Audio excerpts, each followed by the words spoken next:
What's up, all my fellow speedsters, all men here throughout the multiverse, and Camera. Welcome back to another live stream on the channel. I am, of course, joined by Forever Red 97, aka Paris, who's been on the couple streams before, and joining us is Noah, aka TCK Films.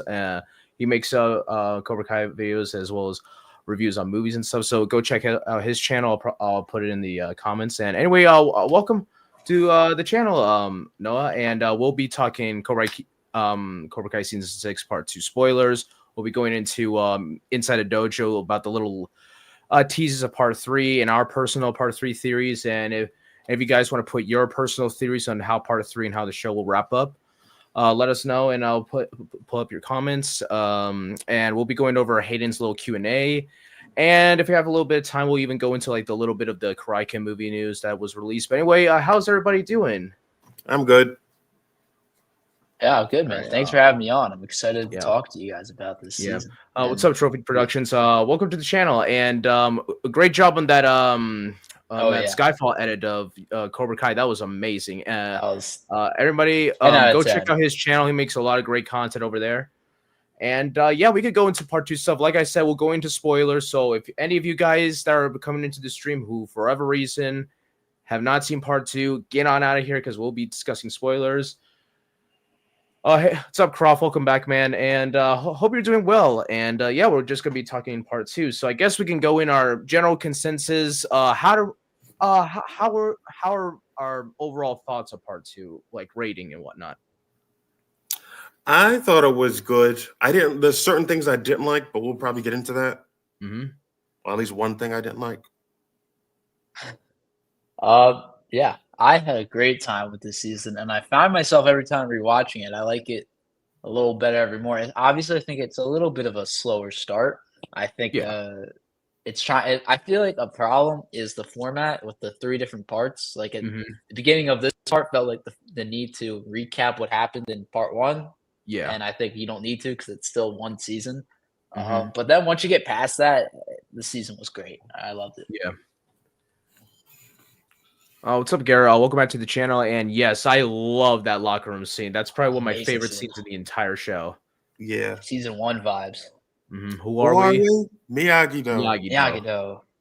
Yeah, beautiful scene. And it's one of those scenes where you can tell like the actors weren't acting. Like that Mary was genuinely crying. Shola was tearing up. And yeah, because it's like their last time together. And Shola was the best crier on the show. Like he has I think he's one of the best. Oh yeah, we talked about. I talked a little bit about that on Gian's stream last night. Yeah, Shola is a great crier. He's really good with those emotional scenes. And in terms of my general consensus, I really enjoyed part 2. I do have certain issues which we'll get into pretty quickly, but overall, I give it like an 8 out of 10. It's a significant improvement over part 1 because I've been very vocal that I'm not the biggest fan of part 1. But they did fix some stuff. They also had their own issues, but overall, like Noah said, it is definitely a slow start. But once you get to like the past that, especially when you get to the second half, it really picks up. It's such a great season. You can really tell they put a lot of time and a lot of budget into this, like the color grading, the music, the fight choreography, cinematography, all that stuff. It was phenomenal. I still feel like Robbie wins, even if injured. Maybe Chosen knows to heal him. I hope so. I really want Robbie to win, but I feel like, unfortunately, I think Robbie's time is done. I think he's going to put up a good fight against Axel, but I think Miguel's going to take the dub, unfortunately. I don't know how they're going to make that work, but I guess we'll find out. I think this season is very Rocky 4 vibes, like the whole season. There's so many parallels to Rocky 4. Oh yeah. So I feel like Axel injures Robbie, as equivalent to Drago killing Apollo, and then Miguel comes in and saves the day. I think Jacob, the Chosen One, says it's great. Like Robbie should like give Axel a really good fight, knock him down a little bit, and then set him up for Miguel to get the finish. So it's like both of them. Yeah, I agree. I think if they're gonna have Miguel take over and take the dub, I think that's the best way they can do about it is actually have Robbie put up a fight this time around. I think before we get into the tournament, because inside the dojo, it's confirmed they're moving the tournament to the Valley. Very curious how they're gonna sell me on that. And Robbie kicks the hell out of Axel too. So I'm very curious how that rematch is going to go. Obviously, I think Axel's going to win, but I really hope Robbie puts in work, puts up a good fight, maybe even get some good hits in there. And I've discussed this on one of Jacob's streams.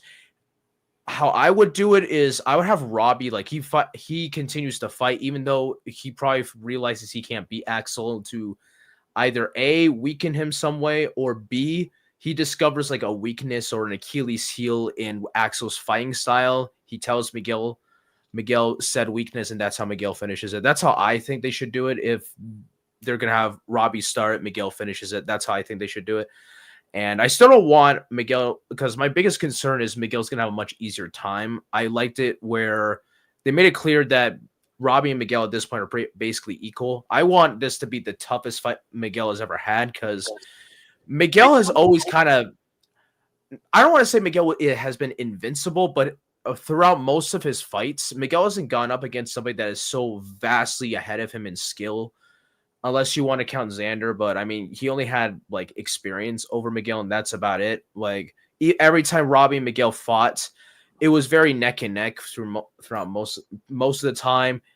He was stronger than Hawk, and he's never really gone up against somebody that can actually, knock him down like Axel. So I'm really hoping that we get a really good back and forth fight. And this is like going to be the toughest fight Miguel's ever had. And like you said, Noah, there's going to be a lot of Rocky IV nods. So I'm really hoping it's like a Rocky IV level fight. Like I want Miguel to be like swollen, like he's bleeding, but he still continues to fight. Yeah. Toughest fight for sure for Miguel. Like you said. Lose 10 says that part 3's finale. Yeah, I saw that too. I'm very curious because part 2's finale is going to be really, really tough to top. So I'm very curious how they're going to do part 3's finale. And the thing about part 3 is it's the end of the show. Like it's not going to end on a cliffhanger. So that's interesting. Like I think the cliffhanger makes it so intense. The fact that it won't have a cliffhanger is Tori versus Zara. Yeah, because I'm very curious what they're going to do with Sam in part 3, because they could have it where Sam decides not to fight because of the stuff that happened with Kwon, but I don't know. I'm very iffy on that, because I do kind of want Sam to get some shine, because Sam had some great growth in part 2, but she didn't really have a rival like everybody else. Because before going into part 2, I assumed that Maria was going to be Sam's rival, but Maria and Sam only interacted once, and that was in the elimination round between Miyagi-Do and the Spain dojo. So I'm very curious to see how they're going to do Sam and what kind of arc she's going to have. I'm going to assume her arc is probably going to be tied to Axel, given their brief connection. They're probably going to explore that a bit. And I feel like we're probably going to get a full circle Karate Kid 1 moment where maybe Axel, in a way, is going to be like Johnny. Sam could be like the Ali in this situation, and Miguel is like the Daniel. I think Sam deserves a win. Yeah, 100%. Just as much as Robbie, honestly. Miguel and Tori, they have their wins. I think Robbie and Sam definitely do need their wins. They did show 11. Oh, no leaks, please. It's going to take both Robbie and Miguel to beat Axel, but this fight has to be tough for Miguel. 100%. Yeah, I full-heartedly agree. I'm for Miguel winning if it's done well, but I want this to be a tough fight for this kid. What's up, Travis? Welcome to the stream, man. Let's see. Do you think there will be more fights in part 3, or just That's what I'm wondering, because we saw inside the dojo, we do see that Robbie is fighting Axel in the semis. They're gonna, because that fight was interrupted. But in the background, you see the not just the flags, but I'm pretty sure there's other dojos in the background as well. So it's gonna be a really tough sell for me if you're going to fly down all these other dojos just to watch the semis and the finals, which makes me wonder if we could potentially just redo the whole tournament from scratch, but we just skim through most of it in a form of a montage, and that's how they play You're the Best Around. But I don't know. That feels that would be really bad, because then what's the point of these 5 episodes? Exactly. Because if they redo the semis and the finals, okay, but I'm very curious why the other dojos are there at all. Like, maybe they could be there to support fighters, but I mean, you're telling me you're gonna fly down like what, damn near like 80 people just to watch like 4 fights? They might probably gloss over that part and not even bring it up, but I They're think probably not gonna it really doesn't make any sense right now. Yeah. Obviously, there might be I mean, we're they didn't really judging this properly with no explain how context, Kreese is somehow walking but around at the Sekai Taikai and hasn't been arrested. yeah.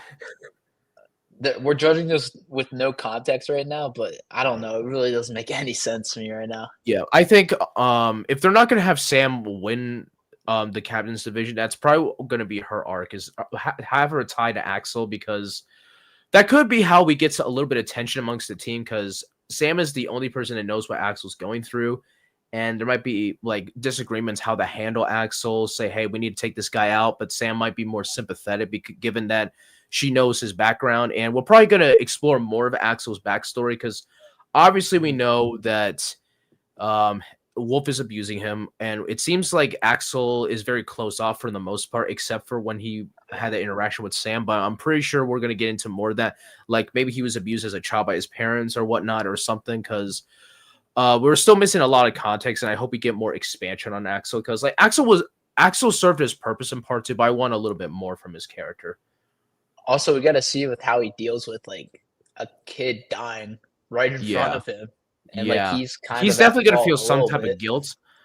There is a chance that some people could blame Axel, even though he was defending himself, and I doubt Axel even saw the knife, because Kwon like had it, because Kwon was holding it in reverse. Yeah, he didn't know, but you gotta assume like at least the other Cobras will be like all over him for it. Yeah, Sam's rival was that. Can you even call that a rivalry, though? That Dublin Thunder captain was funny, though. She put her on his. Let's fucking go. Say, it's clear that Kwon's dad temporarily awakens humanity in Kreese and Silver. It'd be nice to have Daniel be the one to call everyone out right there for saying their students after other kids. Honestly, yeah, honestly, Daniel will be 100% correct, because this is 100% on them. Because, well, yes, Kwon picking up that knife, that was his decision, but what led to that decision is 100% on Kreese. One, Kreese's dumbass thought it was a good idea to take that knife out of his gi, put it in his unsecure belt, and expected it not to stay there. And on top of that, Kreese is kind of the reason why Kwon just completely crashed out, because he was hammering in this victory is the only thing that matters, defeat does not exist, no mercy mentality, and look where it got him. And I really feel like they're going to play with that, because really think about it. If things went differently, that could have been any of the kids. That could have been Miguel, Hawk, Tori, anybody that was in Cobra Kai. Hell, even young Johnny, if things went differently. I really like after Kwon dies and they show the look on Kreese's face. First of all, I think it's great acting from Martin Cove, but I think that's a look we've never seen from Kreese before. Like a kid just died on his watch, pretty much, like his student. And like Kreese will go far, but I think even that's like too far from Kreese. Like, and even Silver, they're definitely setting up the redemption. Yeah, even Silver looked like, oh shit. Yeah, because at first I thought, because I did see a theory going around that maybe Silver was the reason why that brawl even happened, because he was working behind the scenes with the Russian. Since I don't think so anymore, because he looked genuinely surprised. Now it's possible they could still do that, but I don't think so. I actually do think that is the case. I think like he did tell the Russian guy to start the brawl, but obviously he didn't expect it to end in death, and that's why he has that look on his face. Even someone's like, this is because he's on the phone. He's on the phone the whole time this season, pretty much, and like it would make sense if he wants it in the valley, like his own home turf, and that's what this was setting up. But I don't think he expected it to end in death. Do you think we'll get Kim Daeun part of it? I think we'll get a bit of her. Because I did hear a rumor that the Korean cast is done after part 2. I hope that's not the case. Because they have to follow up on this like Kim and Chosen little love story they had. But also because I actually really enjoy what they did with Kim this season. They gave her some personality. They made her like a natural, well-rounded character, because she was very one note last season and in part 2 or part 1. So I really liked what they did with that, because when she was with Chosen, that was probably the first time in a long time that she's really like loosened up. And her dynamic with Tori, especially the conversation she and Tori had in episode 10 about is this whole like mindset of victory is the only thing that matters, forget everything else. Like, is it worth it? in the end, and I really feel like that's going to lead to some type of like redemption for Kim. I actually think Kim might not even go back to Korea. I think she might leave the dojon altogether. Yeah, I agree with you. I really liked what they did with her character. I'm on the same page. Before this part 1, season 5, I saw her as like a video game villain. Like she's just there to cause trouble. There's no emotion to her. But this part did a really good job of making me like this character. Like, and I never thought I would care about her character. But the whole Chosen thing, the conversations with Tori, I think it was really well done. Say Robbie part 2 was under. Really? I disagree. I really liked Robbie's arc. Like, yeah, was Robbie a little frustrating because he wasn't locked in because of the Tory stuff? Yes, but that was the whole point of his arc. Because at the end of Cobra Kai, Karate Kid, this whole franchise is about the underdogs. They have to have the heroes fall at the start of this, and then they'll eventually rise up in the second half. And I think that was the whole point, is give Robbie some struggle, because you need to have a little bit of tension. And I think they did a great job with that, especially the resolution between Miguel and Robbie. After Miguel has had some time to himself to really accept, he's not captain, but that doesn't mean that, he's not important. And that conversation he and Robbie had was great. It was great acting on both Tanner and Sholo. And I believe it's also the first time, okay, he called him bro, not his brother, but it's getting close to the point where Miguel is accepting Robbie more than just a friend, but as his brother. And it was a great scene, and I think that was really important. And I disagree with that. I think Robbie had a great arc. I don't think it was underwhelming at all. I was reminded of how Daniel had the choice to kill Chosen in Karate Kid 2, and Miyagi wouldn't have stopped it. We also learned that when Chosen teaches Daniel, Miyagi was deadly. Yes, I think we're probably going to go more into that, because we're probably going to find out exactly what happened that caused Miyagi to kill whoever it was that he was fighting. And we might even dive into more like the offensive, like aggressive side of Miyagi-Do, and the true reason why Miyagi never taught Daniel, because it's implied the reason why was because Daniel was a hothead, so he probably felt like he didn't need to. But obviously, with the new information we have now, it's probably going to be more into that. They'll probably dive into that in part 3.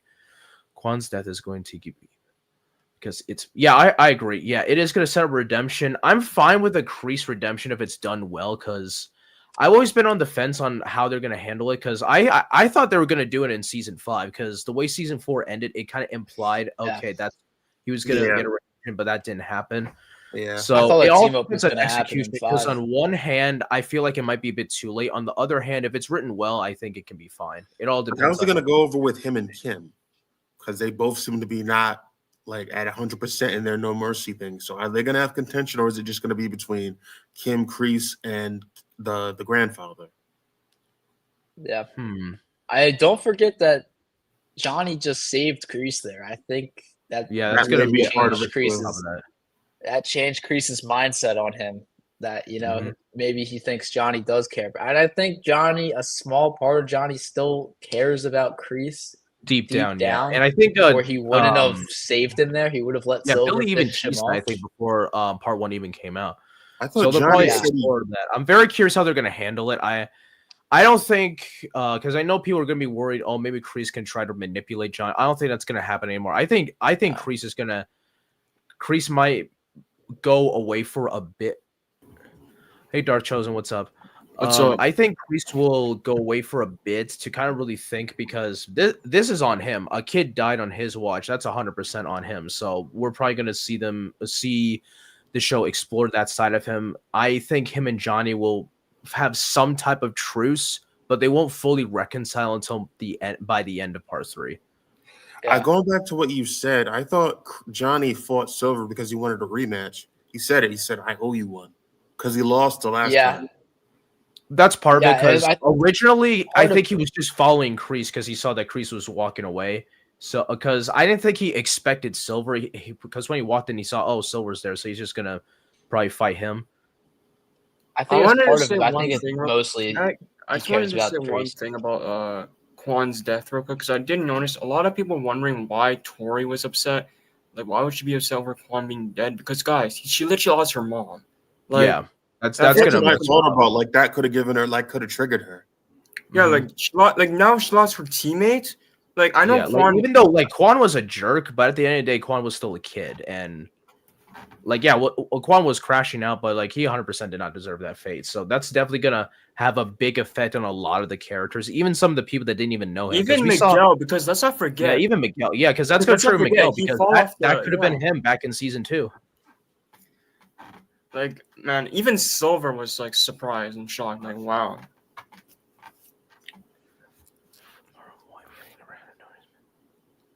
Yeah, I agree.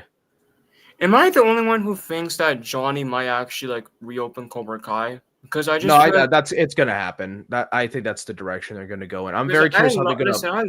I'm curious how they're gonna pull it off. Here's the thing.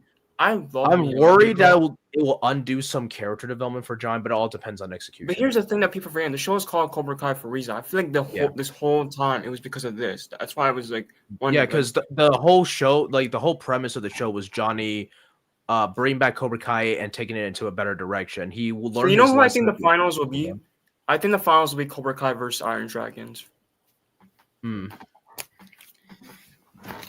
you got a bigger threat than Cobra Kai, so it makes sense. Yeah, so they're gonna have to team up.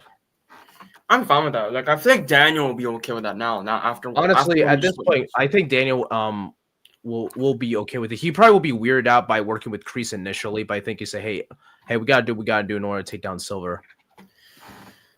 Man. I also hope we see a dream sequence of Kreese where he's back in the UC. You know what? I hope we see that with Silver too, because Silver probably remembers that now after hearing that scream. Yeah. I thought Kwon's death was supposed to be the message this season. I think that I agree with that. That's probably the whole point of why they killed off Kwon. Yeah, like Mr. Miyagi even told Daniel, like. Yeah, Daniel 100% is probably going to have some type of nightmares because Daniel will probably feel like it's his fault that Kwon's dead. You know what would be crazy and dark, and I don't know if the show would go here. Imagine we get a nightmare where Daniel's just in like the shadow and there's like no one there in the dark, and then Kwon all of a sudden comes out, right? And you see blood over him. He's like, "This is your fault, Daniel," or something like that. You should have saved me. I could see that happening. Like, bro. All right, Noah had to deal with something. He'll try to join back in if he can. Like, I just want like part 3. I just hope they actually like, because that's the thing though. Because the thing with Kreese takes his ideology too far. Because that's the reason why Kwon ended up the way he did. There was no balance. Like the way Johnny was teaching season 2 onward was fine. Like especially like how Johnny was handling Eagle Fang, like it was Cobra Kai. It just wasn't taking the whole mercy thing too far because Kreese at the end of the day, like you could argue it is PTSD because of what he went through in the war. But the thing is, Kreese needs to realize this isn't a war. These are kids. These aren't. He calls them soldiers, but they're not soldiers. They're kids. I wanted to mention something though because I didn't notice this. Someone made a good point to me. You know why Daniel why another reason why Daniel tried to stop Kwon? You know who he sees in Kwon? Young Chosen. That's why Daniel tried to stop him. He doesn't want him to end up like that's a good point. Yeah, I think you're right. Kwon's death is going to affect everybody because I bet Robbie, Miguel, Sam, Tora, Yeah, that's part of the reason. It's going to affect all of them. And like I mentioned before, Kwon is essentially a symbol of what happens when you go all in on this like no mercy philosophy. The victory is the only thing that matters because that Kwon being ending up like that could have been anybody that was in Cobra Kai, especially the people that were kind of giving into that philosophy and taking it to extremes. Like take Hawk and Tori, for example, or Mike, or even Johnny when he was a kid. You know what's annoying though? Because I have a feeling you're gonna do this in part 3. Imagine you just see Axel walking around like the valley or something, and people are just going after him, saying "You're a monster, because he was right in front of Kwon when that happened. So people blame it on him. I have a feeling people are gonna blame it on him. Oh yeah, it's gonna be a mix because I think Yoon and some of the Korean students are probably gonna try and jump Axel. So it might get like a smaller version of the brawl in episode 11, but it's gonna get broken up pretty easily. I think Daniel's gonna be like, listen, I have a problem. We've done enough fighting. Look at where it's gotten him. Here's the thing, though. I don't think they're coming back because Ralph even said that they're not after part 2. They're not coming back. I have a feeling this is what he meant this whole time.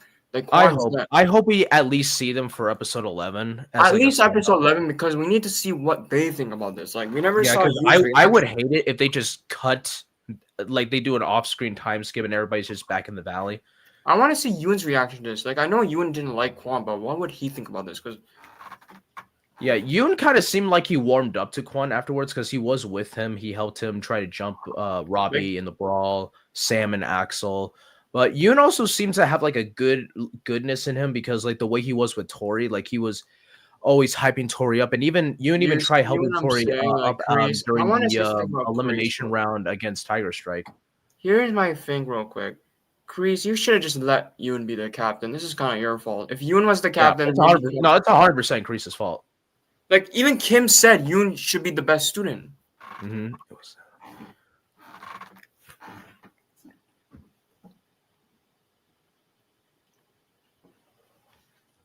Honestly, yeah, I get that, but it all had a purpose. Like, yeah, was it annoying seeing Robbie not lock in because the whole Tori situation? Yeah, but that's kind of the point. They need to have a little bit of tension. The one thing I don't like about the whole Robbie defeating Kwon is that they literally threw that away. That's my only issue because they literally. Yeah, I can see that. I can see why that. Yeah, I think that's fair because a big thing was they needed to take down Cobra Kai once and for all, and that's immediately undone at the beginning of episode 10. I can see that, but it doesn't bother me that much because if the brawl didn't happen, I could kind of see where the direction was going to go. Yeah, at least he took down Kwon again in the brawl, so that's one thing. I want to go, you guys. Thanks for having me. All right, thanks for coming by, Paris. All right. I can see Daniel playing. Oh, yeah, he's 100% pulling Miyagi-Do out of the tournament. But the thing is, something is going to convince him to get back in because inside the dojo, we see Robbie and Axel in the All Valley Arena facing off and having a rematch where Robbie does land that spin kick on him. You know the one thing that gets me worried, though, about this whole thing? Because I know we're not supposed to talk about leaks, but have you seen any Part 3 leaks yet? I saw one. We won't discuss any leaks because I don't want to spoil that for anybody. You know what I'm talking about, right? You know what? You can leave it in the private chat. All right, hold on. I think in Part 3, Robbie will lose to. Yeah, unfortunately, I think that's what's going to happen. Even though I would want Robbie to win because this kid has not won a single tournament in the entire show. Even though he was supposed to win in season 4, but they rewrote the ending.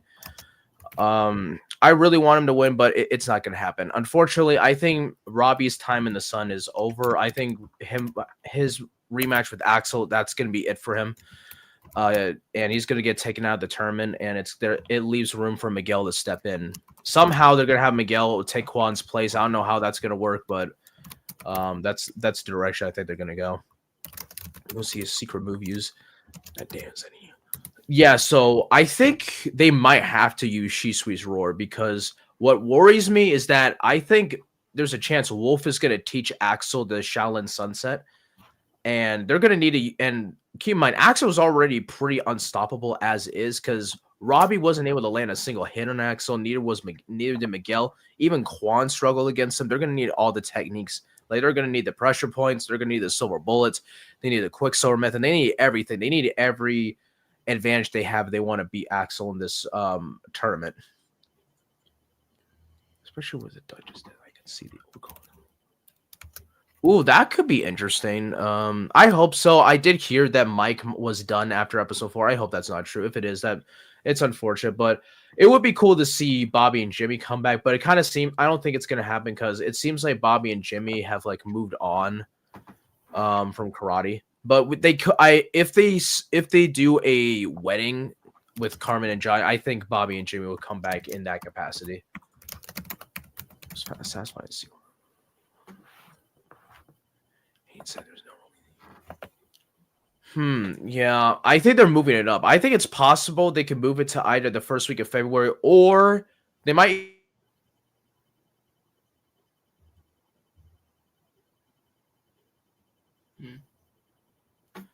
It just is going to come down to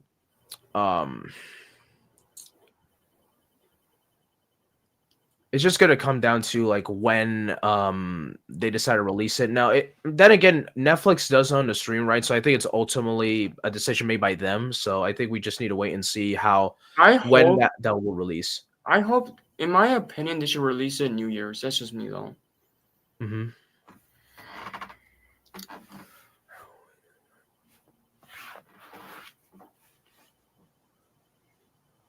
Yeah, they're gonna have to really stick the landing on Johnny reopening Cobra Kai because they're treading they're treading water on that.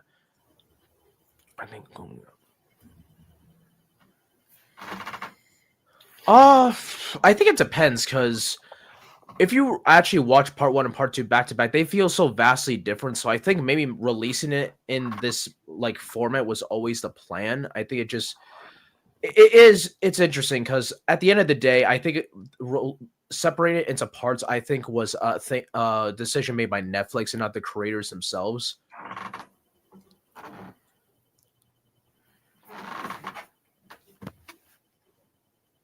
Exactly. I think for Johnny to do it, what I would prefer, I actually think Johnny will tape out the Cobra Kai name, but it will be the actual unification of both the Cobra Kai and Miyagi-Do techniques.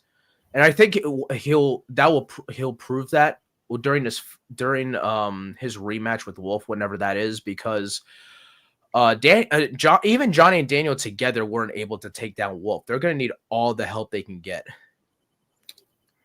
So I think Johnny is definitely going to go with a different approach this time. He's going to run Cobra Kai differently than he did when he ran Eagle Fang. And I think during his time with with Chosen and Daniel, that's really going to have an effect on him. All right. I wrote in the private chat, by the way, just to let you know. All right. I've never seen that. It's ultimately on the senseis to finish. We see Johnny.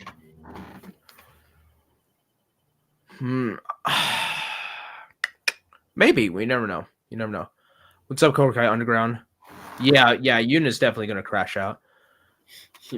Oh yes, the locker room scene is such a good scene. It's beautifully acted. The score, all of it was episode 9 is probably my favorite this season. Yeah, who are we? Miyagi-Do. Such a phenomenal moment. Yeah, I saw that. I'm not super mad about that because I kind of saw that coming, Darth. But it ultimately depends on execution.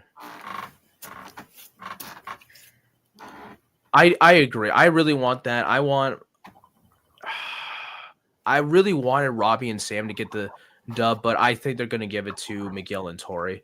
I mean, they did foreshadow it, for Tori, they foreshadow it in episode 8 where she told Zara she's going to take a photo of her beating her in the finals. So it's really teasing it. that was hilarious. That was a funny moment. But yeah, we'll get into some more questions. Overall, season 6 was great. Like Noah said, it was definitely a slow start, but once you get to like past episode 8, like episodes 9 and 10 are great. I think episode 8 was great. It was like a good break. I think we needed that break from the tournament to really do some character building. You know, they established the whole dynamic between Sam and Axel, which was probably going to be further expanded upon in part 3. You know what's interesting? It's definitely like a Frankenstein's monster type thing. Sam is going to be like the only person to appeal to Axel because everybody else has probably mistreated him, though, or people will see him as like this monster. But as Sam knows, like the real Axel. Here's my thing about Axel, real quick, because I did ask Hayden this when he did his Q&A yesterday. He actually answered me. I said, "Are we going to see more Miguel and Axel rivalry?" He said yes. So, oh yeah, definitely, yeah. That's going to be the main rivalry that they're going to focus on. No, Miguel was pissed off when he pushed him. He's like, "What is your problem, man? Like, I'm trying to stop this." I'm sorry, Axel was doing too much, though. I can't lie. Like, bro, why would you push Miguel? Like, bro was trying to save his brother. Like, chill out, bro. Okay, Zara Robbie's, yeah. That was weird. Can I be real honest with you? Like, I love this show, but I feel like episode 8 was the weakest this season so far. I just don't really. You think episode 8 was the weakest? I just don't love the love drama. I thought episode 7 was the weakest for me because I get why they wanted to do this whole love drama thing, but it's so unnecessary now. Like I just don't get Yeah, the Zara and Robbie stuff was kind of weird. It was I do like Sam and Axel's connection in that episode, though. That's the one thing I will say. The biggest issue was how they wrote off Silver and Kreese's actions from last season. Yeah, it was messy, but they wanted to like get through that quickly, and go. Honestly, I'm gonna be real honest. I'm kind of disappointed with Silver in this part because I thought maybe he would get more of a bigger role, but he was barely like doing anything. Like I feel like he should have done a little bit more. Okay, 1 second. I got a call from the group chat. I'm gonna since I.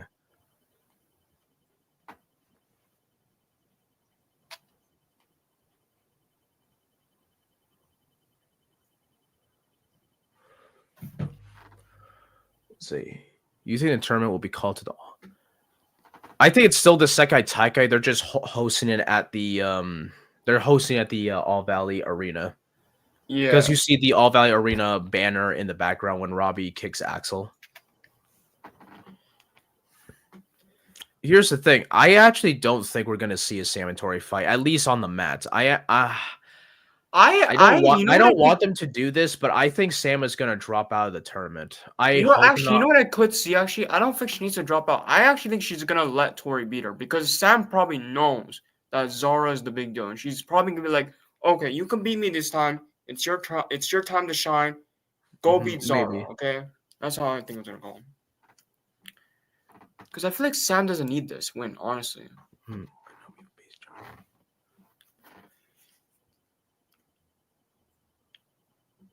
Yeah, I'm very curious how it. Here's the thing: if Johnny takes back Cobra Kai just for the tournament, I think that's perfectly fine. If Cobra Kai is going to continue to exist after the Sekai Taikai, even if it's Johnny at the helm, you're gonna have to really sell me on that because the amount of bad PR that Cobra Kai has at this point is crazy. Like you have to really. You know what I think they could do? I think Johnny would just do it for the tournament, and then when Kreese and Silver have the rematch, when they kill each other, that's the end of Cobra Kai. Yeah, I think Johnny is gonna put Cobra Kai to bed. He'll either stick with Miyagi-Do, bring back Eagle Fang, or he creates another dojo. Starts from scratch, and that's going to be the actual. One thing I want to see from my 4 characters, Robbie. The thing I want to see about Robbie, because Robbie doesn't need to win the tournament. I think Robbie's main goal is that he's going to become the sensei of Miyagi-Do. Yeah, that I think that's a given, 100%. Well, according to Hayden on his Q&A, Julie is not appearing now. He could be just trolling, but we'll have to wait and see. Here's the thing, they could bring Julie back to wrap up the Miyagi Box of Secrets subplot, but it's going to be tough to fit her in because you have to deal with the aftermath of the brawl, set up the tournament in the valley, wrap everybody up. I just don't think they're going to have time to bring her in. I would have originally said to bring her back to fight Kim, but Kim is going to get a redemption arc, so it's kind of too late for that now. Yeah.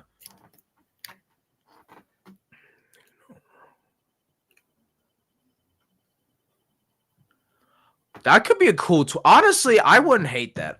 Honestly, you know what they could do? Because if Cobra Kai wins, if Johnny's Cobra Kai wins, Johnny can open Cobra Kai dojos all over the valley and make it so good that Barnes can take over one of them.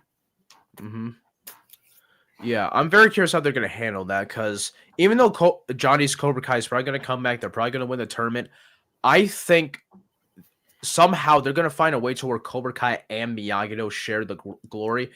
And I actually have a reason as to why I think that, because Daily Mail UK actually released production footage of like the last few days of filming, and there's a shot of Johnny and Daniel, and it's another nod to Rocky. They're jogging, and they have a whole crowd of people in the valley cheering them on and jogging behind them.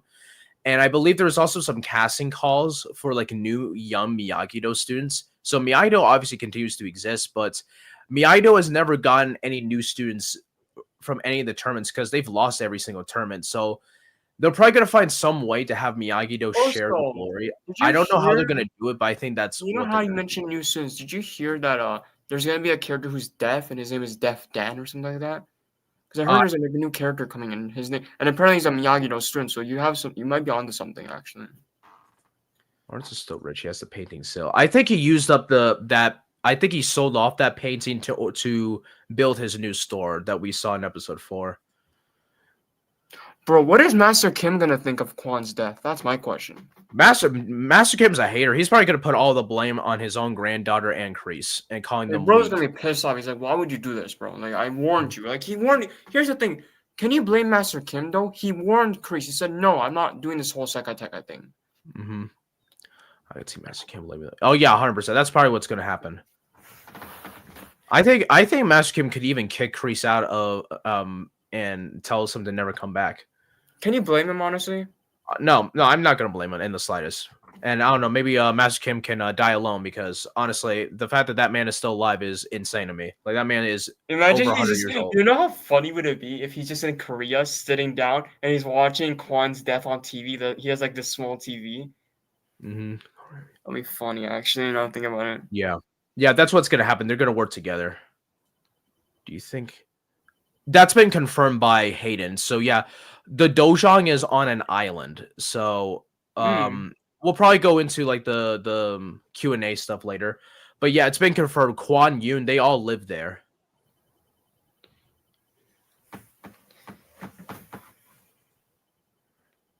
Do you see the live ceremony?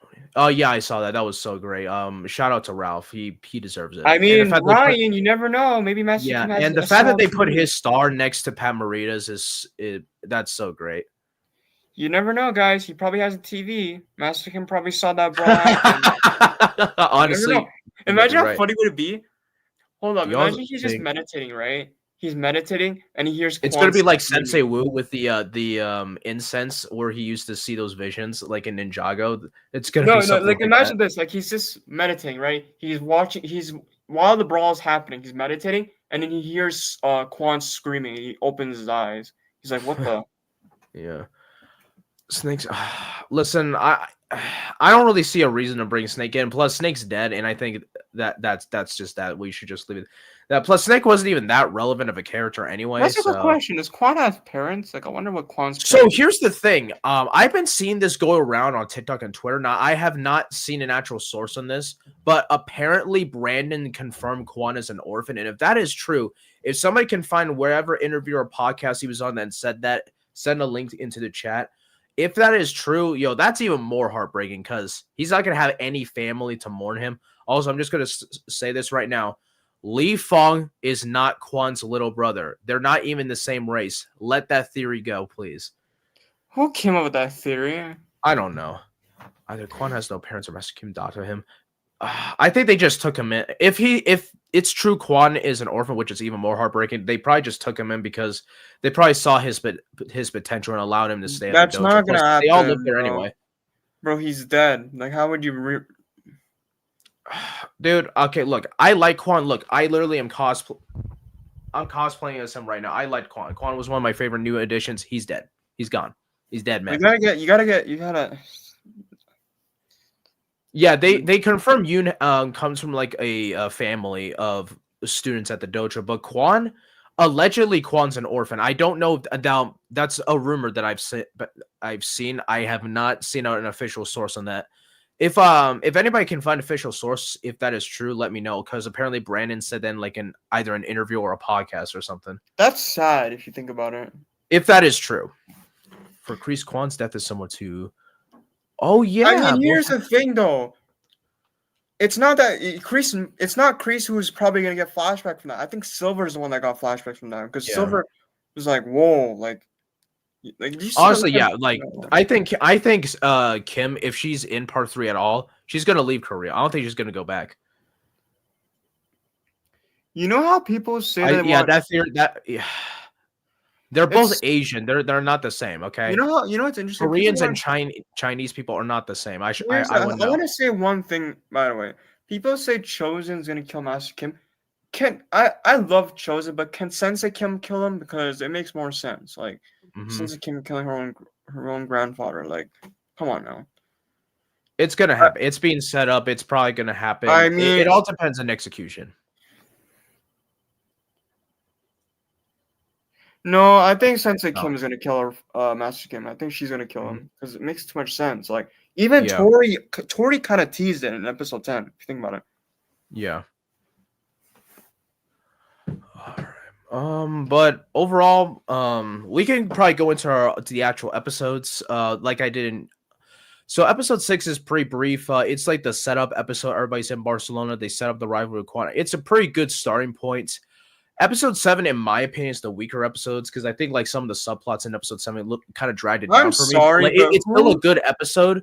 It's still a good episode. I like the Daniel subplot, but I felt like it was I think it's just the pacing of the Daniel subplot that kind of dragged the episode down for me. Like it was still good. I enjoyed it, but it was just like oddly paced. That's like my only gripe. Here's my problem with episode 7.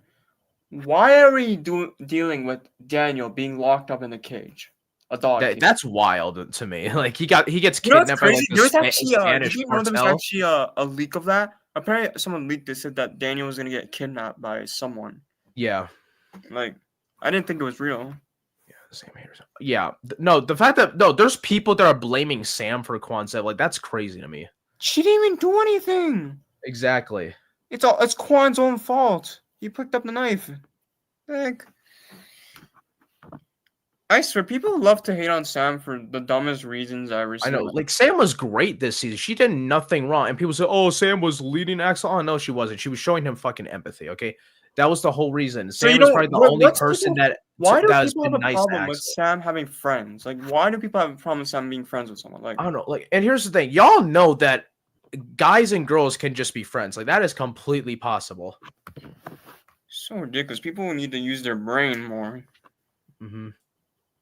I'm really glad they didn't kill Carmen. Yeah, they're not gonna, I didn't say they're gonna do it.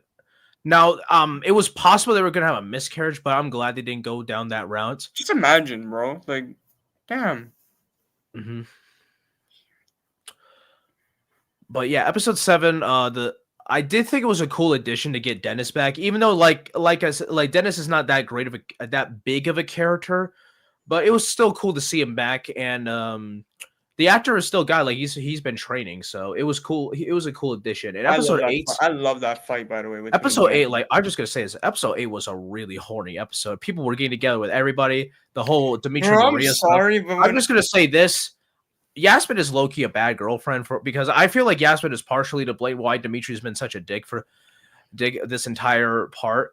But like Dimitri was an idiot. Like, what the fuck did you think was gonna happen, man? Like, yeah, Hawk accidentally ratted Dimitri out, but come on, man. Like, what were you thinking? Honestly, can I be real honest with you?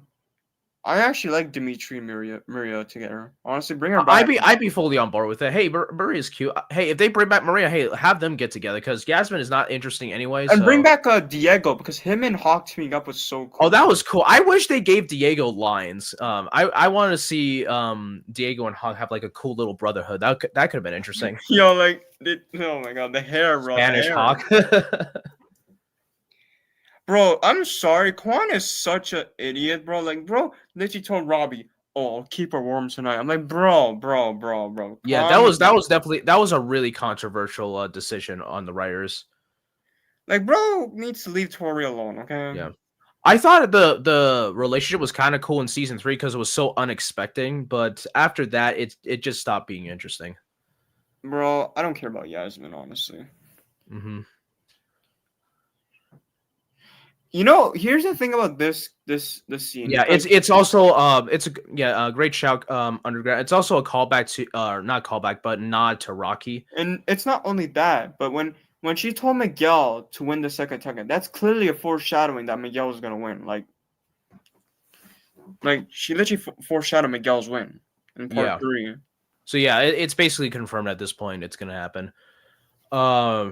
But yeah, episode 8, the big highlight of that for me was definitely that Sam and Axel stuff. I actually really liked what they did with that. Also, Axel took that kick from Yoon like a champ. Bro, did they not learn their lesson? He literally bodied them in episode 6. Like, also, that was really funny because you see that third Cobra that's just waddling behind in the back. Like, they are wasted. Funny to me because they are drunk. Like, they were not winning that funny part about that scene when Sam was telling him to just leave us alone. I love how Kwon just goes down because he's so tall compared to Sam, right? He goes down. He's like, only if you say please. I love that part. Oh yeah, Kwon was a D1 instigator in that. You know what's funny? Brandon actually I think Brandon actually mentioned something about that scene with Mary, which is funny. Mm-hmm. Yeah, like Kwon was wild in that episode. Like he was a D1 insecure. Then again, he was doing exactly what Kreese was telling him. And again, the another highlight of this episode was they finally had a proper resolution to the Kenny Anthony stuff. So I'm kind of glad on that. And it was really funny that was how Anthony was going to make pieces to make himself shit with the laxatives. But the ending for me is the best part. Silver. Oh yeah, Silver coming back. Listen, I cannot wait to finish these edits for these reactions to what I did with the Kings, because I want to see. We went off when we saw, like me and Gian especially. We went off when we saw that Silver was back, because Silver is such a great villain. Like he's a much better villain than Kreese. I don't care what anybody says. And if Silver didn't come back, I don't think this season would be as entertaining. Wait, so who was there for your reactions? It was basically the entire roster. Jacob, Gian, Cody. I just want to see Jacob's reaction to Robbie versus Kwon. I just want to see his reaction to that, because that fight was so good. Like it was everybody. It was a lot of fun. I don't get the hate for Axel. Yeah, I don't. I think people. Here's the thing. There's a part of the fan base that very clearly only cares about fights and not actual character development, because people are not really understanding the whole point of Axel's arc. Axel, like, not only is going to play into Sam's arc, Axel is going to be a play on Johnny redeeming Cobra Kai, because Axel was kind of going through a more extreme version of what he went through with Kreese. Because once Johnny finds out what Wolf is doing to his student, that's going to be the fire he needs to take him down once and for all. And I think that's going to be, and Sam will be the key. You know what, actually? I actually think Miguel will be the one to have Axel leave Iron Dragons after this. Maybe. Because Miguel will probably finally realize, you know what I want to see? Because I think Miguel will find out that Axel's getting abused by a sensitive wolf. I think Miguel will find out. He'll realize that Sam was right. Like, this kid's getting abused. Like, yeah, I agree. Yeah, the Serrano thing was interesting because, Gunther seemed genuine. So I think Serrano was a real person. I think what happened was that Silver just, because the thing is, Silver has contacts everywhere. So he probably just planted a contact in to infiltrate the messaging and just forge a fake message. I think Gunther Gunther probably has the actual information. It's just that it was intercepted by Silver. I have a theory, by the way. I have a theory for part 3. You want to hear it? Yeah. You know how back in Karate Kid 2 where Mr. Miyagi saved Johnny from Kreese? Imagine they did a full circle moment and Johnny saves Axel from Wolf. Like, I think that's what's gonna happen. I want to see that, bro. Imagine, you know what? You know what would be funny? You know what would be funny? Imagine before it happens, right? Kreese is like, Kreese sees what happened, and Kreese probably gets flashback, right? He's like, Johnny, look what he's doing. Go save him. Yeah. Yo, I think they should give that moment to Johnny. But if they do a Kreese redemption, imagine it's Kreese is the one that decides to step in. Imagine Johnny grabs Axel and like he's like, "Are you okay, son?" And then Kreese is like, "Hey." And imagine Wolf tries to punch Kreese, but Wolf punches the glass from the car. That would be funny. That would be a great. Kreese being Mr. Miyagi. Because I think we're gonna get essentially a recreation of Karate Kid 1, and I know people are gonna say, "Well, we kind of already got that in season 1," which you could argue we did, but I think in terms of the emotional stuff, it's gonna come full circle. Like because Axel is very much gonna be similar to Johnny and a little bit like Bobby, because I think Axel will injure Robbie, but he might not mean to, or he might not want to, but Wolf is essentially going to force him to do so. And it's going to come full circle. Axel is going to be Johnny, Miguel is going to be Daniel, and Wolf is Kreese. And Johnny is going to get his get back, and that's going to everything is going to come full circle once Iron Dragons is fully defeated. Axel, I'm very curious if Axel will stick around, because actually I feel like they might have foreshadowed Axel joining Miyagi-Do with the whole thing with Sam, but it's also possible he could join Johnny's Cobra Kai, assuming if Johnny's Cobra Kai sticks around after the tournament. What? It makes sense because even Patrick says that his favorite character is Johnny, so why not? Yeah, so I could see it going either way, or maybe they'll still be like a combined dojo in a way, because even back in like season 4 and season 5. They had separate dojos, but they often trained together in Miyagi-Do anyway. So I think they're going to continue doing that, even if Cobra Kai with Johnny sticks around. Here's one thing I want to see. if that happens, if he injures Robbie, you know I want to see. Imagine he goes up to Robbie. He's like, "Hey, I'm sorry, man. I'm sorry." Like, bro, that's the moment where and then Wolf sees that. He's like so pissed off. He's like, "Why is he saying if he's okay? Why is he doing this?" Like, yeah, because he'll see it as weakness. And then Sam will see that, and she's gonna be like, she's finally gonna realize, like, even Miguel will finally realize that he's not that bad after all. Mm-hmm. But he's still gonna fight Axel in the finals. So, but I don't think Miguel will go that hard, because if he sees that, he's probably gonna go a little hard on the fight, but not too hard, like the brawl. Well, I think it will be tough, but I think Chosen could get the W, especially with like the advanced techniques that he knows. Yeah, like I don't know, can Chosen? Oh my god, yeah, they completely destroyed this man Dimitri's character. Like I don't know what they were thinking. Like they destroyed 2 seasons worth of character development and threw it out the window. They regressed him back to being the annoying, wimpy Dimitri that was in season 1, the one that didn't have any confidence. Like I don't know what they were doing. Like it started in part 1, but it got worse in part 2. Like Dimitri was definitely the worst character there, and it sucks because Dimitri was one of my favorite characters. Like especially at like post season 3. Yeah, and we talked about this. I talked about this with Gian on when I was on his stream.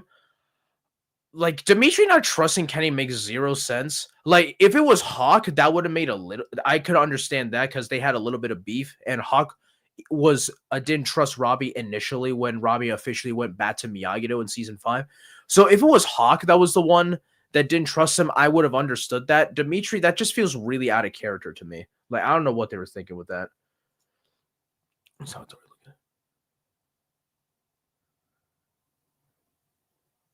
Yeah, I think so too. Like I think because a big thing is they may be a dojo, but they're also a family, and I feel like Tori will realize that in part 3. And I feel like they're gonna show that to Axel that they've got his back, and I think Axel is gonna join up with them after the final Sekai Taikai like arc is done.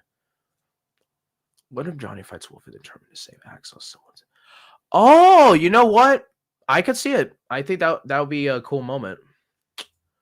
But yeah, in terms of episode 9, great episode. Kenny is back. Yo, Kenny carried that that match, and we see Robbie finally step in as leader. We already discussed like how that moment between Miguel and Robbie, I will say, is one of my favorite moments, and it really shows the bond and how far these two have come as friends and now they're brothers.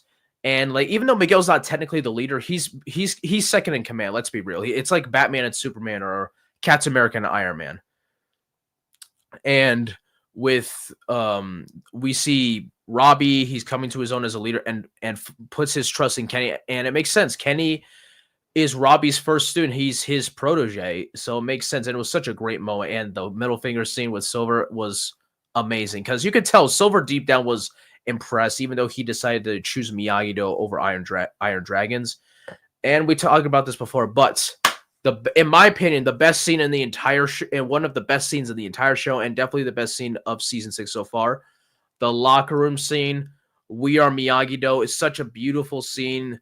Zach and Leo killed it with the score, and you could tell like the actors weren't acting like they were. It was really emotional. Sholo is a great crier. Mary 100% was crying. That wasn't Sam. That was Mary.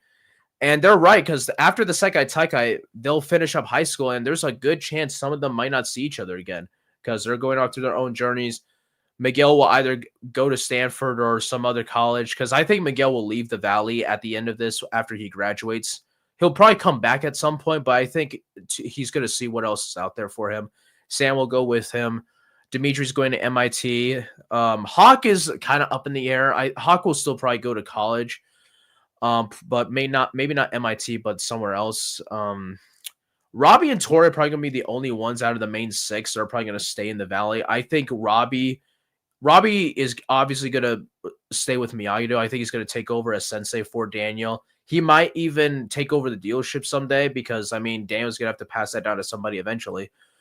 Tori, if Cobra Kai sticks around after the tournament, Tori will probably become like a co-sensei at one of the dojos, or Tori could help Robbie run Miyagi-Do. It ultimately depends on what route they decide to go. But it's such an emotional scene, and it was very well acted by everybody. And of course, let's get to the meat and greedy of it all. Cobra Kai versus Miyagi-Do in the elimination round. Oh, the Binary Bros team up. The score was phenomenal. And we hear Quiver, and the teamwork has at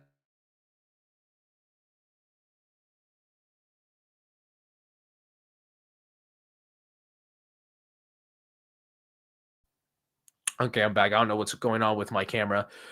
This man Robbie locks in, and that fight between him and Kwon was phenomenal. And before this, like, it was stated by Tanner, episode 9 was one of his favorite episodes he's ever shot for the show, and you could see why. Him and Brandon, they put a lot of time and work into this fight.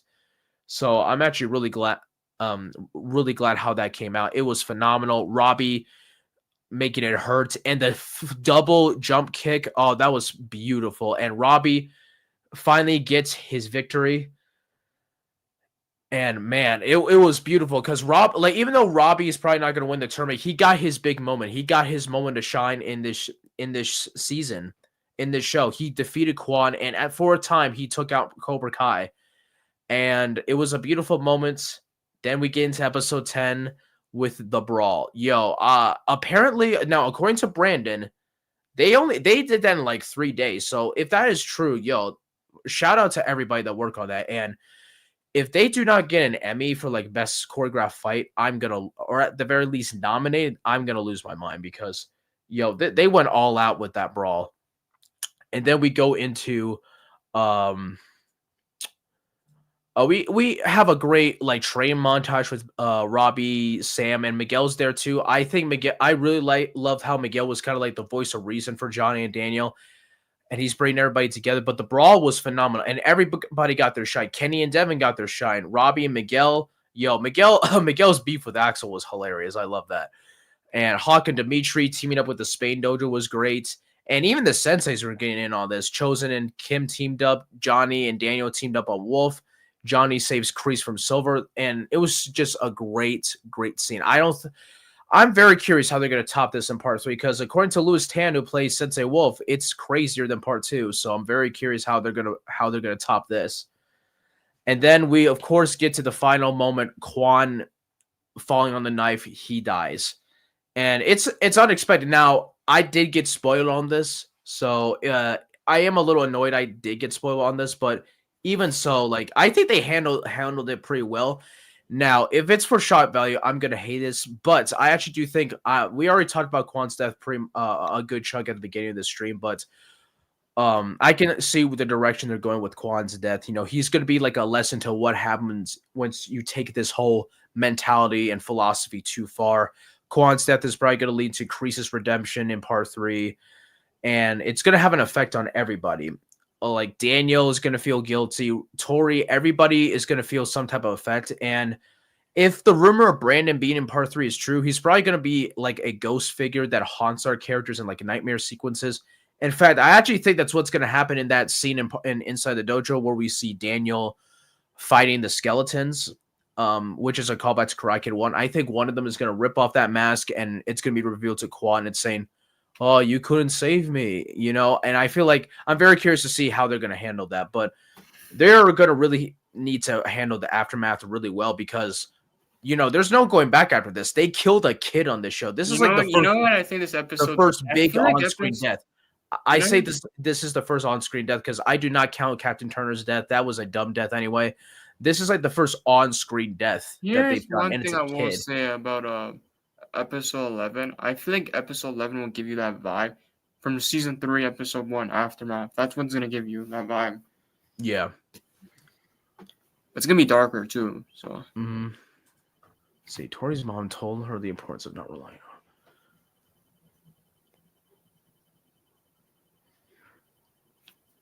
on.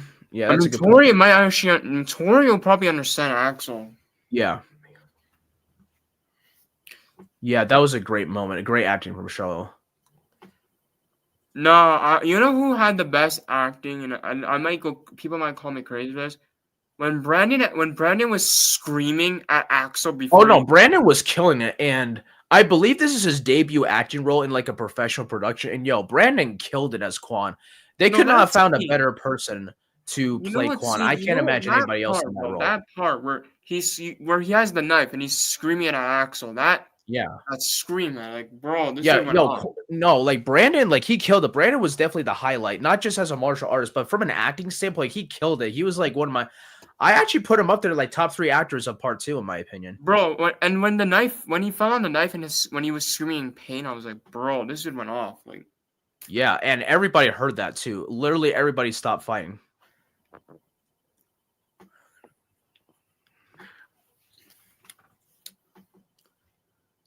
Yeah, we'll get into that in a little bit, Ryan. But yeah, ultimately, I really enjoyed season 6, part 2. It was a vast improvement over part 1.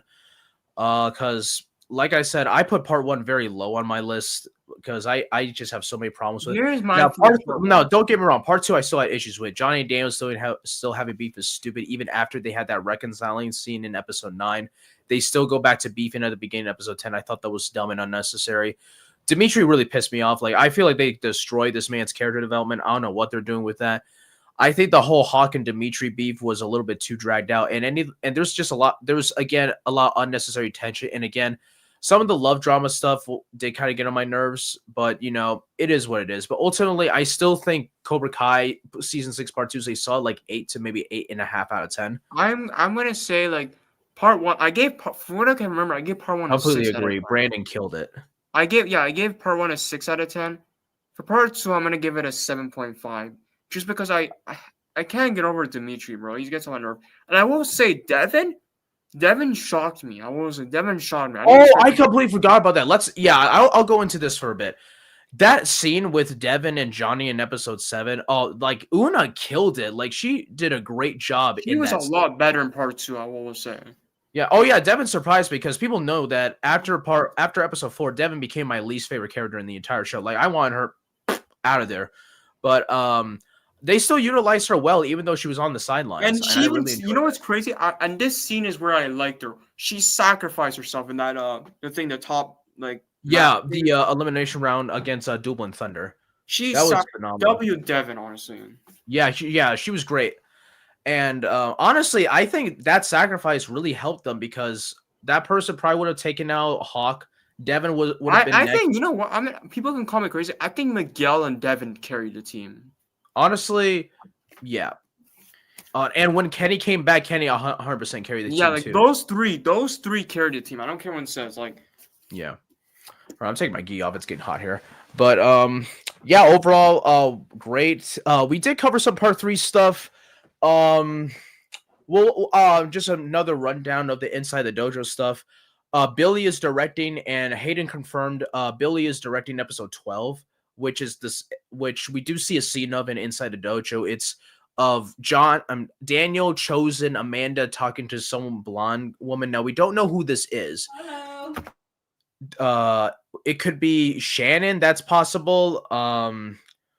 Lucille, maybe, but I think it's gonna be some new character. I'm very curious what that scene is. If you guys have your own personal theories, we can go into that.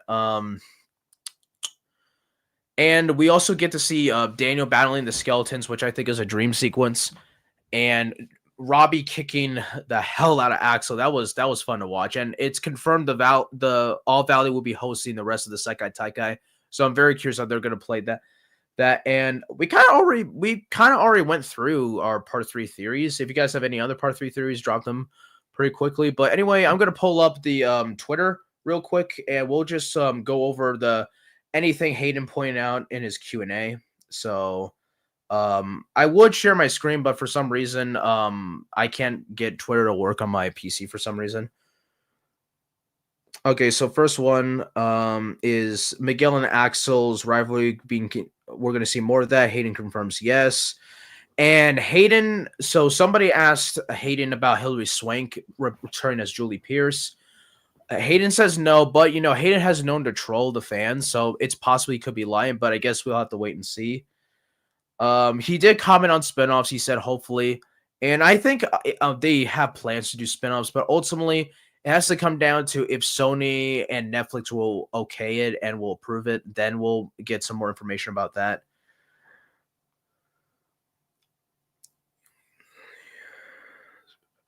Okay, Hayden basically confirms, yeah, Terry Silver is the final villain of Part 3. And yeah, so according to Hayden, Kim Sung-yeon's dojang in Korea is on an island. Kwon, Yoon, and everybody else in the class, they all live there on that island. So yeah, he says they live there and presumably boat and fly back home every so often.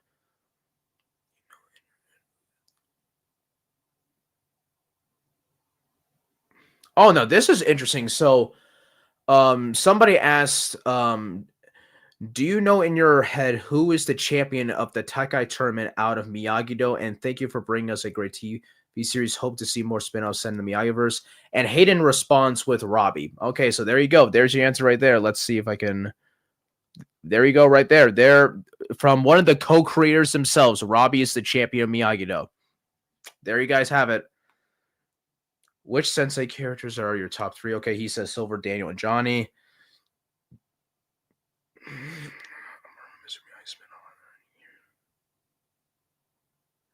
Okay, there's just more stuff about spinoffs. It ultimately has to come down to if Netflix and Sony will approve it. But somebody did ask him about any other characters aside from Mr. Miyagi that they're interested in spinning off, and he says, and Hayden just says he loves it all. It ultimately just comes down to the right script and ultimately if they can get it approved.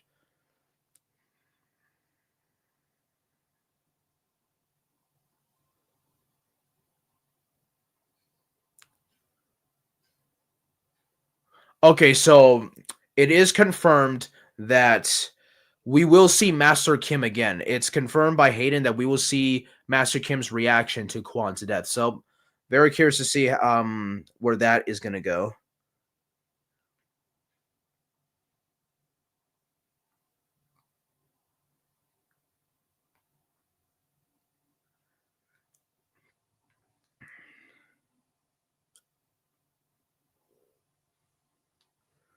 Okay, will Kim Sung-yeon reappear before the series ends? His current age, any information about his wife and Kim Na-eun's parents? If Sung-yeon and Mr. Miyagi battle, who would win? And finally, any more information about his past and relationship with his granddaughter? Hayden responds, so yes, Kim Sung-yeon will reappear, so that's confirmed. He is around 100, give or take. Okay, I still don't understand how that man's still alive, but okay. Kim's parents had a lot of drama, and in their prime, it's a toss-up between Kim Sung-yeon and Miyagi. And any more information about his past and relationship with his granddaughter? Hayden responds with, you may learn more. So we're probably good. So it does seem like we might get a little bit more with Kim Na-eun. So, hey, I don't think Kim Na-eun is done yet. So very curious to see how they're going to use her in part 3. You know what's interesting, though? Yeah, I saw Obliterate. I actually really enjoyed Obliterate. I'm sad that it got canceled. You know what's interesting about Kim? Because from what I can remember, the last episode she filmed, from what I can remember, was episode 13. Mm-hmm. So I guess episode 13 is your final episode. That's a good shout. Honestly, at this point, that's probably what they're gonna do. Would the original first episode of the season ever be uploaded anywhere for the public to see? Oh yeah, that's right. Because for those who don't know, they did film the first episode of season 6 before production shut down when the strikes happened. But they reshot it and wrote some of it.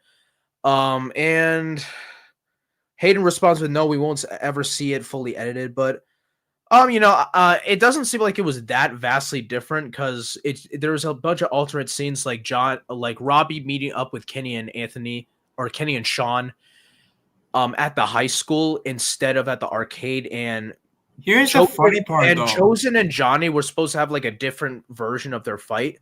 But it does seem like overall the episode wasn't going to be that drastically different. Here's anyways, the one so thing I'm kind of disappointed though. I'm kind of disappointed though because they also said that the Robbie, Miguel, and Sean and Kenny fight was longer. That's one thing that disappoints me because I wanted to see a longer version of that. Okay, Hayden also teases the final episode of part 3. It's going to be very emotional, obviously, and bittersweet. Okay, let's see. Okay, so Hayden does tease that there's a possibility Cobra Kai could always return with a 7th season, like later down the road as like a revival. So Hayden says it's emotionally tough but fulfilling. Hopefully, we will see more someday. So I think it ultimately has to come down to the script and if any of the actors are willing to return, because some of them are getting more work post Cobra Kai. So it ultimately comes down to scheduling. But I think it's Cobra Kai has a big enough fan base to where they'll probably do some type of reunion at some point. Okay, so Hayden does tease. Anthony will have a role in part 3, but his role is mostly played out. So, yeah, there you go.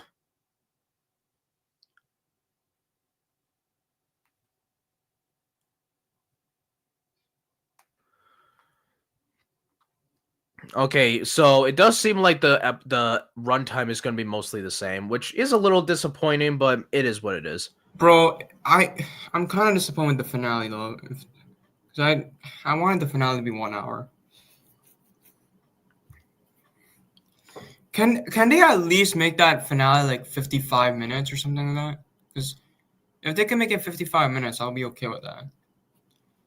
Like, make the finale long. I want the last episodes to be long. Okay, so here's one thing. I got up on Friday morning and just forwarded to the fights. So maybe just release all the fights before audition these.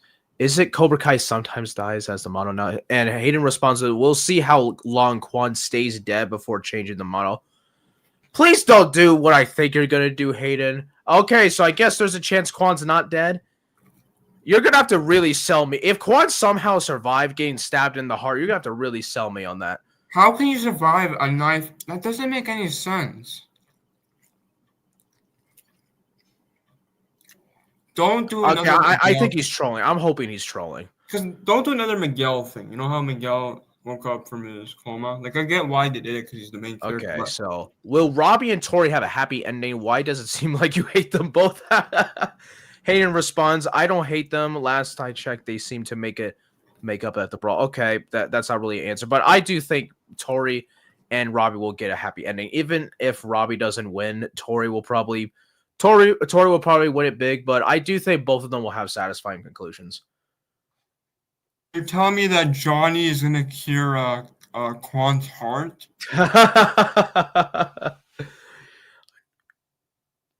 Yeah, I agree.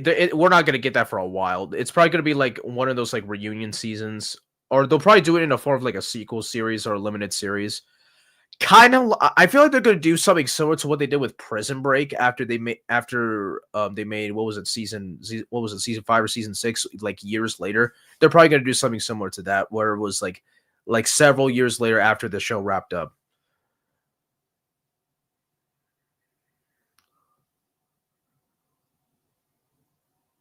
I'm kind of worried with the ending though, because I hope they don't end it with Mr. Han and Daniel. Please. Just don't do that. Leave the movie out of the show.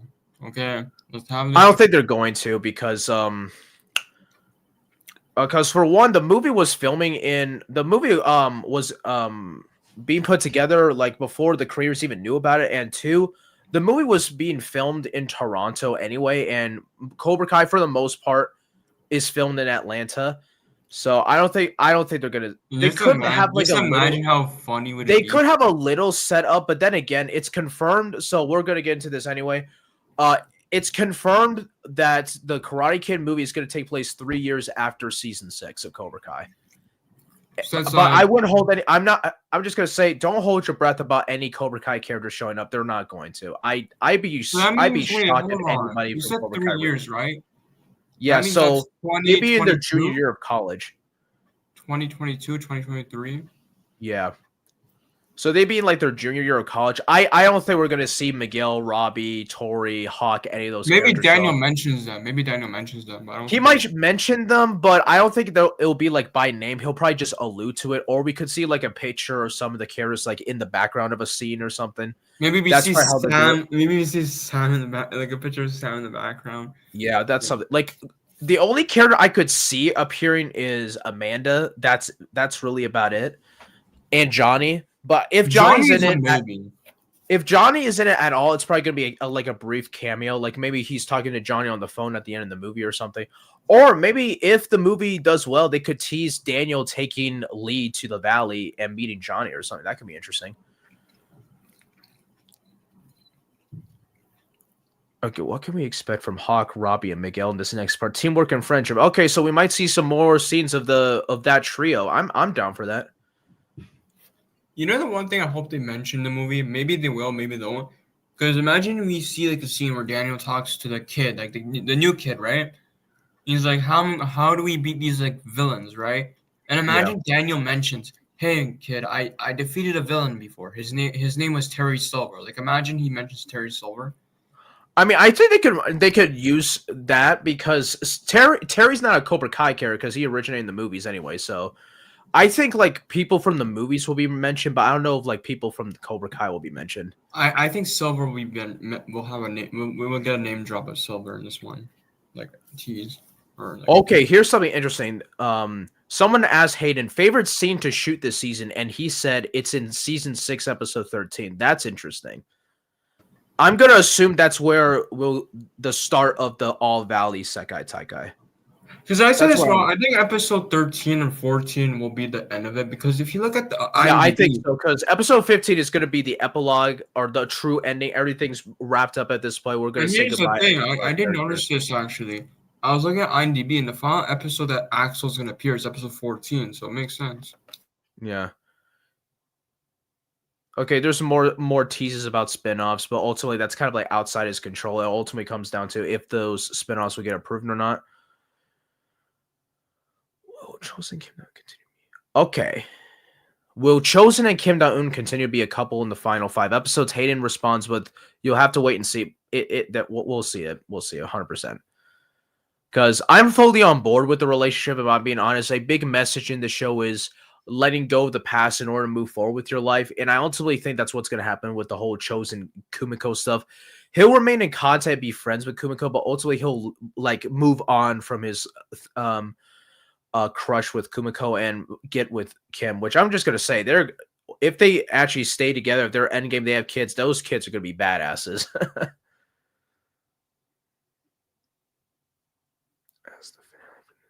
I love the scene with Tori and Kim in episode 10. Okay, so we have official confirmation.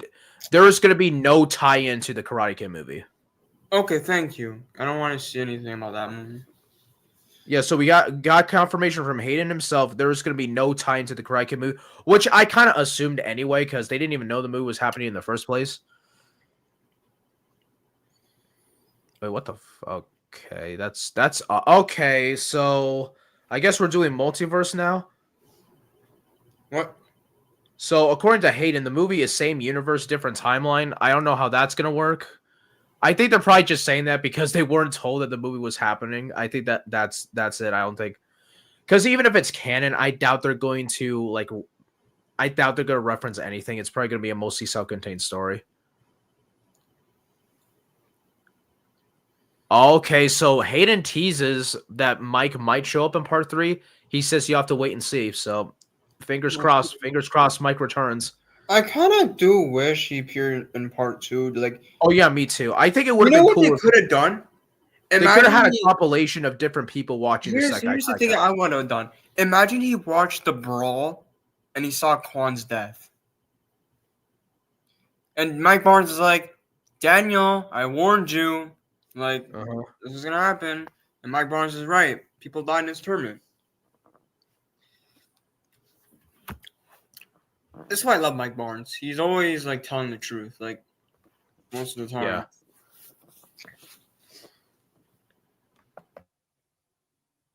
Okay, so Hayden comments on the connection between the Karate Kid movie and Cobra Kai in terms of Karate Kid Legends. He comments the Karate Kid movie takes place years after the end of Cobra Kai, but the only connection is Daniel. Okay, that's a given though. All right, I'll probably go through a few more of these before we'll probably go into some more stuff about the Karate Kid movie. Or if you guys have any other part 3 theories you guys want to comment, I'll get into those comments. Oh, what? Okay. Will the Hawk have any good highlights in part 3? Because since the 5th season, Hawk hasn't been like before. First, he lost to Kenny. Okay. Hayden responds, no, Hawk's fighting has. Oh, man. Hawk's fighting has ended in part 3. In part 2. Okay, so Hawk is done, basically. Hawk is done. That sucks, man. I mean, man, you stay doing this man dirty. Hey, here's the thing, though. They didn't really do him dirty in part 2. You know why? Because there's actually a couple moments I like from Hawk. He beats Yoon in episode 9. He beats the Tiger Strike. Yeah, but he needed help from Dimitri to do that, though. Yeah, but he beats Yoon. He beat the Tiger Strikes people, whatever their name is. You know, I'll give it to Hawk.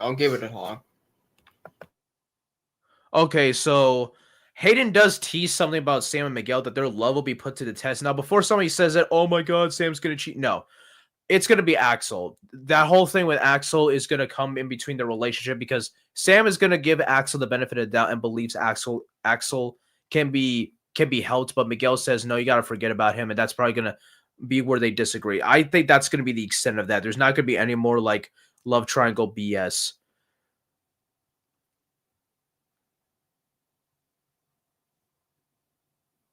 I have a feeling Axel's gonna annoy Miguel in part 3. Something tells me. Oh yeah, 100%. Okay, so here's something interesting. So, what was the impetus behind the Kwon decision? Hayden responds, sometimes the past haunts the present, and we wanted to create the ultimate Karate Kid badass, and then have an even bigger badass beat him, creating the ultimate Karate Kid and Axel. I mean, that makes sense. You have to like build up Axel to be this big threat, and I think they did a good job of that.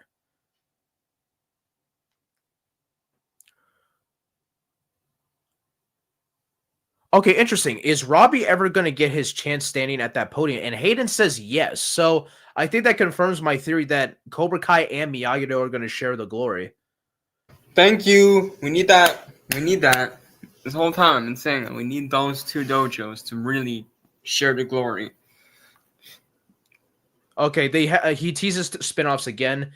Hayden says he has lots of ideas for spinoffs. Fingers crossed, because again, it's a business. At the end of the day, it ultimately comes down to if Sony and Netflix approve it.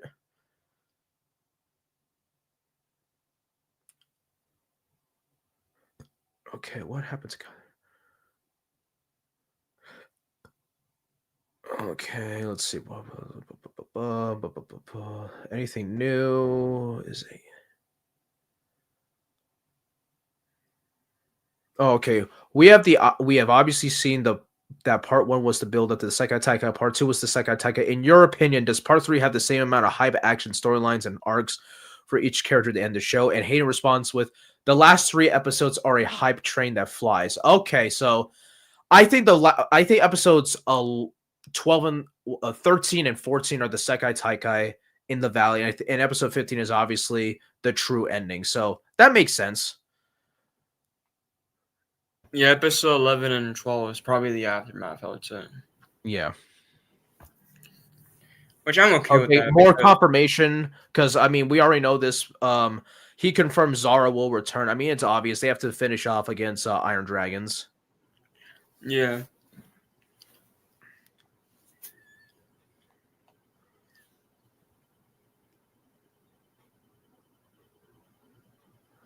Okay, well, we get more Sam and Miguel, Tori, and Robbie moments in part 3. Hayden says yes. Okay, that's kind of obvious, though, because they're not going to break them up. I think Robbie and Tori basically made up during the brawl, so we're probably going to see more of their relationship. Yeah, keep it that way, please. I don't want. Okay, more comfort. Another comment about Julie. He says no about her returning, but then again, he might be trolling. You never know. He's just trolling in this whole time. She's coming back. back. I hope so, because I actually really like the idea of Julie coming back, but ultimately it comes down to how are they going to fit her into these last 5 episodes.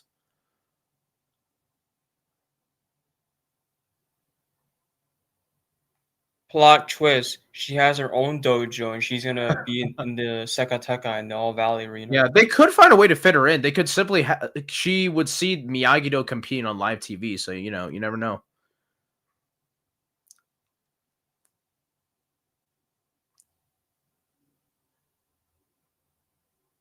Okay, so can we expect fights from the teens who aren't captains, the ones who will no longer participate in the Sekai Taikai? Hayden says not on the mat. This was the last tournament for Miguel, Ha, Dimitri, Sam, Devin, and Kenny. Okay, so this might confirm we might not get a Flash for All Valley or Sekai Taiga, which I think that's fine. But he says not on the mat, so I think we're probably going to get at least 1 or 2 more street fights before the end of the show. I'm going to guess, obviously, the series finale. We got probably get like a big like fight at the... You know what I want to see in the... You know how cool would it be if they actually, like, all the kids are fighting in the valley, like, in the streets of the valley? Like, that would be cool. Maybe. This is a little bit of trivia that he confirmed. Apparently, Hayden has confirmed that both Amanda and John and Daniel are Jewish. Okay, that's an interesting little bit of lore there.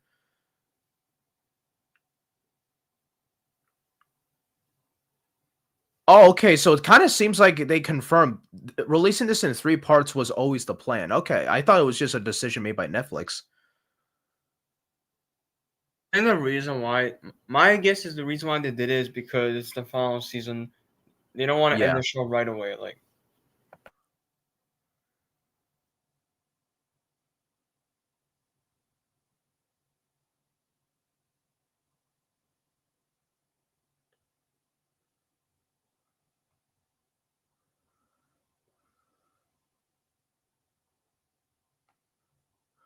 wait, what? Is it too much for both of them?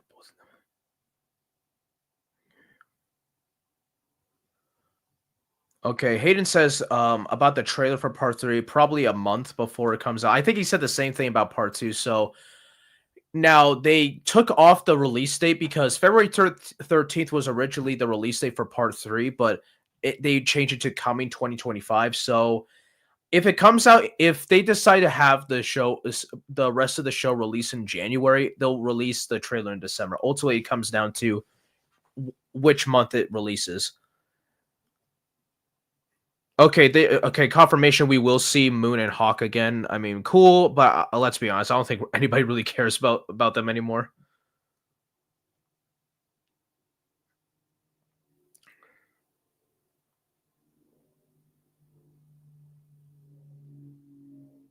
Okay, so we have a little bit more confirmation here. How long are the last batch of episodes? Hayden says, I think the first 3 are in the 30-minute range and last 2 are in the 40-minute range. Okay, so it's basically, it's probably going to be the same as it was for parts 1 and 2, but I think episode 15 is probably going to be the longest. That seems to be the trend. So it will probably be like 45 to 47 minutes long. I mean, that's not, I don't know. I don't think that'll be the longest because the season 5 finale was 48 minutes. I don't think it'll be the longest because you got season 4 finale. I think season 4 was, how long was the season 4 finale? 47 minutes? Okay, yeah. Hayden is definitely trolling on some of these because somebody asked, does Mr. Han show up in the last 5 episodes? And Hayden says, yes, all of them. Okay, yeah, that's definitely a troll. Like, he's definitely trolling on some of these.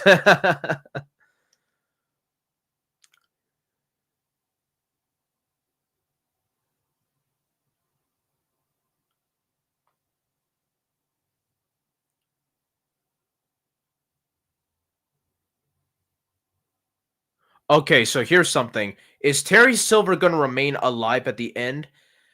And Hayden said yes, so we might not see a Terry Silver death. So that's kind of dumb in my opinion because if they put him in jail again, that makes no sense to me because you're literally just... If he's in jail, he has to stay in jail. Like, they have to take away all his fucking resources. He could be trolling because I do think Kreese and Silver taking each other out is a possibility. So you never know. Because what was the point of doing this again? Because you literally just did it in season 5, the end of season 5. Now you want to do it again? Like, come on now. Like what? Let me guess. The end of the show, he gets out again. He's like, he's gonna be the main villain of Karate Kid Legends. That would be funny. I mean, hey, that'd be a crazy twist. Not gonna lie. Yeah. Okay. Will DVD be the only form of physical media for Cobra Kai? Would totally own a 4K box set when the show comes out. Hayden says, hopefully we get it all, but for now it is DVDs. So it's definitely not a decision they can make. It's definitely a decision made by Sony. I am hoping we do get them re-released in Blu-ray. Now, I believe in like the UK, they have the first 3 seasons on Blu-ray, but I think that's it. I do have to go. Yeah, that's fine. I'm gonna wrap up here pretty soon anyway, because I think we got through the nitty gritty of it all. Yeah, but these questions are interesting though. For me. Yeah, so yeah, we got a little bit of teases of part 3. If there's any more, I could like save them for another stream. But anyway, the Cry Kid, in terms of Cry Kid Legends, it takes place 3 years after Cobra Kai. Take that what you will. Like I said, it's gonna be pretty much self-contained. I doubt we're gonna see much. If any references at all to Cobra Kai. The only reference I could see is Amanda appearing in a possible Johnny cameo. That's really about it. We'll try to find her Instagram. That'll be funny. Let's see. You know what? I would love a Neil Patrick Harris cameo. That would be hilarious. Do you think Axel will go to jail? Yeah. Axel is 100% going to join one of those dojos after he leaves. Do you think Hawk could have the potential to be Miguel level? For me, the writers one. Honestly, I think he kind of did in season 3, because at that point he was the strongest male fighter.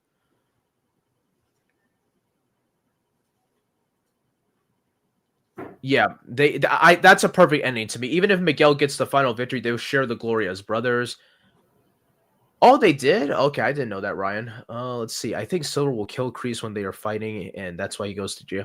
If this man goes back to jail, keep that man in jail, please. Like, that man is a loose cannon. But anyway, guys, any closing thoughts, Stars, before we wrap up here? No, that's basically it. Okay. Ultimately, this was a fun little short stream. I typically like to do a 2 to 2.5 hours, but I'm kind of feeling a bit burnt out. I will be streaming tomorrow, which will be the first like official episode of my comic podcast I'll be doing with a couple members you've seen on the channel before in my previous streams. Chris is coming back, Christian, Cameron as well. We're gonna be talking about comics, our favorite comic runs, and we'll probably talk about like DCU stuff as well. So it'll probably be like around 2:30 to 3 o'clock Pacific time ish tomorrow. So be on the lookout for that. I'm currently hard at work editing our Cobra Kai season 6 part 2 reactions. Here's like a little bit of a teaser here of what it will look like. Oh, I'm excited to see this. So this is like the basis. Oh shit, hang on. This is kind of the basis of what the format will look like. It's not officially finished yet. I need to add a banner here as well, but ultimately this is what the basis will look like. That's nice. And for those wondering where's episode 4 and episode 5, I'm working on getting behind copyright blocks because episode 4 was public for like 10 minutes and then it got blocked by a copyright. So I'm gonna try to work around that. If not, I'll have to just re-edit those and re-upload them. Episode 5, there's a chance I might have to split that into 2 videos because of how much stuff happens and because episode 5 was like the finale of part 1 and that was a bit longer. And since season 3, I've always done 2-parters for the finale, so I might do the same thing with episode 5 and episode 10. Idea. But anyway, guys, I'm gonna be hard at work. I'm gonna try to get those reactions out to you guys during this week, hopefully. And you also, if you guys support me on Patreon, you'll be the first one to get these because I'll put them on Patreon first and then put the cut up reactions over on YouTube. But anyway, guys, yeah, thank you to Darth and TCK for coming on to the stream, and Paris as well. And shout out to all you guys, Garrett, Ryan, Hawk, Cobra Kai Underground, Travis, 1 second, Miyagi-Do Ultras, Rodney, let's see here, anybody else? Max, Natalie's, let's see, anybody else that I missed up here? Did I miss anybody up here? Steve Strong, and of course, let's go to the top here. Croft, the GOAT, and Trophy Productions. Like I said, go subscribe to Trophy Productions if you haven't already. He did an amazing edit of Cobra Kai with Skyfall. It was beautiful. Go to this guy's channel and subscribe to TCK, of course, and go support him as well. He does some great content. And yeah, I'm getting right here again. Darth, thank you so much for coming in. It was great talking season 6 with you. Yep. And yeah, I'm getting the stream right here. Thank you guys so much for tuning in. Make sure to like, share, comment, subscribe for more live streams and reactions. Turn on notifications, don't miss any future content. Feel free to follow me on Patreon and Instagram for any updates on the channel. And yeah, thank you all so much for tuning in. And yeah, I will catch you guys in the next live stream. See you guys there.